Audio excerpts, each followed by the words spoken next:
1 Congress booth committee ഓഫീസിന് നേരെയാണ് ഇന്നലെ രാത്രി ആക്രമണമുണ്ടായത്. ഓഫീസിന്റെ ജനൽ ചില്ലുകൾ തകർന്നു. കോൺഗ്രസിന്റെ കൊടിമരവും നശിപ്പിച്ചു. ആക്രമണത്തിന് പിന്നിൽ CPM എന്ന് കോൺഗ്രസ് ആരോപിച്ചു. പറശ്ശിനിക്കടവ് പാലത്തിനും ചാണോപ്പാറയിലും സ്ഥാപിച്ച കൊടിമരവും തകർത്തു. അതിനിടെ SFI പ്രവർത്തകർ കൊടിമരം നശിപ്പിച്ചതിൽ പ്രതിഷേധിച്ച കോൺഗ്രസ് വിമത നേതാവ് PK രാഗേഷിന്റെ അനുയായികൾ നഗരത്തിൽ പ്രകടനം നടത്തി. ത്രിവർണ്ണക്കൊടി കണ്ടാൽ ആരുടേതെന്ന് തിരിച്ചറിയാൻ കഴിയാത്ത കൂട്ടമായി SFI മാറിയെന്നും PK രാഗേഷ് ആരോപിച്ചു.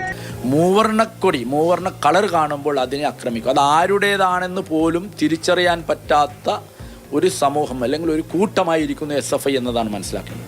കണ്ണൂർ ടൗണിൽ ആരുടെ കൊടിയാണ് എന്താണ് എന്നതിനെ കുറിച്ച് പഠിക്കാൻ അല്ലെങ്കിൽ അത് മനസ്സിലാക്കാൻ പോലും പറ്റാത്ത അവസ്ഥയിലാണ് ഇവർ. സംഘർഷം വ്യാപിക്കാതിരിക്കാനുള്ള നടപടി ജില്ലയിൽ പോലീസ് സ്വീകരിച്ചിട്ടുണ്ട്.